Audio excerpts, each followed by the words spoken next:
దీన్ని ఎట్లా ఓవర్కమ్ చేయాలంటే, సో బేసిక్గా ఫ్యామిలీ అందరూ కలిసి తినడం వల్ల కొంచెం బెనిఫిట్ ఉంటుంది. వాళ్ళు కూడా మిమ్మల్ని చూసి తినడం హ్యాబిచ్యుయేట్ చేసుకుంటారు.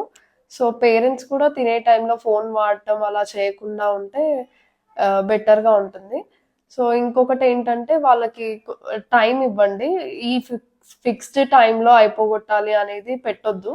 సో మీ ఫీడ్ టైం అనేది కామ్గా పీస్ఫుల్గా ఉంటే వాళ్ళు హ్యాపీగా తింటారు. అండ్ సో ఇది ఈ స్క్రీన్ టైం హ్యాబిట్ ఎవరికి లేకపోతే వెల్ అండ్ గుడ్. ఒకవేళ ఉంటే స్లోగా రెడ్యూస్ చేయాలి. ఒకేసారి చేయడం వల్ల వాళ్ళకి కష్టం అవుతుంది. సో గ్రాడ్యువల్గా తగ్గించుకుంటూ వస్తే పిల్లలకు హెల్ప్ అవుతుంది.